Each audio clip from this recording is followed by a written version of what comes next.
Howdy heckaroo, my guys. How are you doing? Good, good. I'm great. Let's get on with today's video. So, if you follow me on Instagram, you'll know that on Valentine's Day, I went with my boyfriend to go watch the new Sonic the Hedgehog film, which I'd been planning ever since I found out the movie was coming out around Valentine's Day. Like, it was just perfect for me. There's no other way I wanted to spend that holiday. And I'm a massive Sonic nerd. I know all of the characters' ages, major personality traits, and abilities. I began reading the Archie comics before they were cancelled, and I've binge watched 3 of the 5 Sonic cartoons, so I think it's safe to say I'm pretty well educated on Sonic at this point. In fact, back when the original 3D model for the Sonic movie was announced, I got a small team of people together and we actually did a live action and 2D animated interview with Sonic about just how he is as a person and how he looked in the movie. If anyone's interested, I'll dig through and re-upload it, but for now, let's just keep that buried. Now, I was hyped to see the Sonic movie from the start. I was really, really, really excited because I thought one of two things would happen.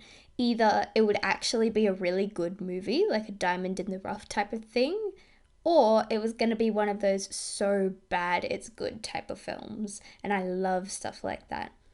Also, again, coming out on Valentine's Day, kind of perfect. Now, right off the bat, I was curious about what direction they were going to take with the film, because if you've watched the cartoons, if you've read both versions of the comics, the Archie ones and the new ones, I'm not sure what company is taking them over, and you play the video games, you'll realize that there's a bunch of different Sonic universes and a bunch of different origin stories for Sonic. And so initially I was very curious about whether they would take the video game canon or preferably the Archie comic canon, because that shit is really, really good. And I wanted to see them take one of the existing universes into film formatting. Pretty much as soon as the film starts, you realize that that isn't the case, and that Paramount, I think Paramount did this film, I can't remember, created their completely own original origin story and universe for Sonic. And I'm okay with this. There's so many different AUs and origin stories that already exist in the Sonic universe. To me, it doesn't really matter if an extra one is thrown into the mix, and I actually quite like that they wanted to be a little bit more original with this concept. Now, I'm not entirely sure how old Sonic is supposed to be in the film, but based on the fact that when he is younger as a child, he's running around, walking, and speaking perfectly, and the fact that there is a 5-year gap between the beginning of the film and him in the Green Hill suburbs, it's safe to assume that along with the rest of the canons, Sonic is 15 within this film. I just realized I said 5-year age gap. I meant 10 years. There's a 10-year gap from the start and where he's in the Green Hills suburbs, so that's why I think he's 15. Sonic himself, however, does not act like a 15-year-old within this movie. The way he acts and his behavior makes it very, very abundantly obvious that the target audience for this film was 5 to 10-year-old boys, which is perfectly fine. However, him replicating certain behavioural patterns of 5 to 10-year-old boys does become a little bit of an issue of the film. So, for example, when something literally has just happened on screen and the audience has seen it, more often than not, Sonic will then proceed to explain what the audience just saw, and it can be very jarring most of the time. Sonic in this film also reminds me of my younger brother a lot, who just so happens to be a 10-year-old boy, in the sense that the origin story for Sonic makes it very clear that he was very sheltered and isolated as a kid, and so that kind of justifies his childlike behavior throughout the film. And my brother, being the youngest of 4 siblings, was very sheltered as a child because for the longest time people couldn't accept that he was in fact old enough to do things himself. They just saw him as the youngest brother. And it's at a point now where we're trying to expand him to new things, but he chooses to shelter himself and protect himself from these things because nobody's protecting them from him for him now. Now, there are things that the film did really, really well. In fact, my favourite scene in the entire movie was probably the baseball scene. Sonic was really, really inspired to have his own baseball match after watching a bunch of kids play baseball during the day. And having him play every single role on the baseball field was very charming, and it was still very effective in replicating how exciting and hopeful the atmosphere of the baseball game was, the one that he watched. And so you feel very excited and hopeful, and you're very drawn into the game and you want him to succeed, even though all of the people on the field are him. So naturally, either way, he's going to succeed. When he accomplishes the home run, it's a really, really joyous and fun experience until he realizes that he's alone and there's no one there to support him or congratulate him and be with him. And because of that, he gets really upset and runs to deal with his emotions, which causes the blackout in the movie. And while it's still a very moving scene and it did kind of make me like, oh no, my poor Sonic, the dialogue that Sonic has right before he starts running to deal with how upset he is kind of makes the scene suffer a little bit. In fact, I think the entire reason the movie falls as short as it does is because of the dialogue choice that they gave, specifically Sonic's dialogue. As we established earlier, the target audience was 5 to 10-year-old boys, and Sonic's behavior makes that very, very apparent. However, the one thing that makes it more apparent than Sonic's behavior is Sonic's speech patterns, which are almost identical to that of a 10-year-old boy. And technically, since that is their target audience, that should be a good thing. And you know what? Maybe it is a good thing, and I'm just sour because I live with a 10-year-old boy.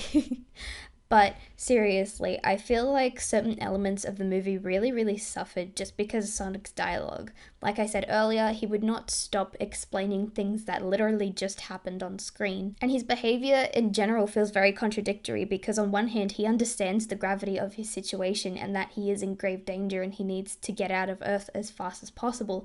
Yet on the same hand, he's constantly getting sidetracked and wanting to do other things with his life, which again, there's nothing wrong with, but I feel like you'd have to choose one or the other at this point, especially since this is meant to represent a 10-year-old child. Maybe if he didn't understand just how serious things were and he was simply like, okay, people found me, Longclaw said that I have to escape, but he didn't genuinely understand how serious of a matter it was, then you totally could have had the whole getting sidetracked and wasting time thing and it would have been completely fine. But yeah, I feel like the dialogue in the Sonic movie was definitely one of, if not the main issue of the entire film. Now, my general rating for the Sonic film would have to be... I got no fucking idea. See, even though Paramount was being risky when they decided to come up with their own origin story and their own alternate universe for Sonic the Hedgehog, the film in general still feels incredibly safe, to a point where you could take Sonic out of the film completely and replace him with literally any other character and the film would still work completely fine. One of the reasons why I classify Detective Pikachu as an extremely successful video game character movie is because if you take Pikachu or just the Pokemon in general out of the story, it doesn't work. It falls flat. There is nothing you can replace Pokemon with in Detective Pikachu that would make the story the same. Except for maybe Digimon, except I've got no idea how Digimon works at all, so don't quote me on that. The point I'm trying to get across here is that the writing team on the Sonic movie didn't take full advantage of the characters they had the rights to use. Thus, even though they took their own risks and made their own universe, the film still feels incredibly safe and uneventful. It wasn't a great movie, by any means, but it wasn't a terrible movie either. The only problem with this is I still don't feel comfortable calling it an average movie. It was just a movie. Now, despite the film feeling very safe, very uneventful, and at most times even boring, the end credit scene managed to hype me up all over again. I'm not going to go into too much detail on what the end credit scene actually is, but I would like to see more of this Sega cinematic universe, if you will, just out of pure intrigue. I really want to see where this new alternate version of the Sonic origin story goes and how different situations are going to be. Hopefully the movie at least does well enough to warrant a sequel, and the next installment also happens to be in cinemas for a Valentine's Day, because that would just be way too perfect. But yeah, that's just my general thoughts on the Sonic movie. I still don't really know how to feel in terms of what kind of movie it was. Like I said, it wasn't good, but it wasn't bad. But at the same time, I feel dirty calling it average, you know what I mean? So let me know what you guys thought of the Sonic movie. Did you like it? Did you hate it? Did you want them to use an existing timeline or origin story for Sonic the Hedgehog? Do you not mind the fact that they created their own universe? I want to start a conversation because apparently it's doing really good on Rotten Tomatoes and it's beating Detective Pikachu by like 0.1. I don't know. I haven't checked. And do you want to see more of the Sega Cinematic Universe, whether it be just Sonic the Hedgehog or if you want to see Sega's other franchises get films? I'm really interested. Also, the other day I may or may not have compared the Marvel and DC cinematic universes to the Nintendo and Sega cinematic universes. I think it's pretty clear which one's gonna be similar to Marvel and which one's gonna be similar to DC at this point. But yeah, that's all I really had to say. If you sneeze in this video at all, bless you, stay warm, stay cozy, stay toasty, and I'll see you in the next one. Bye guys!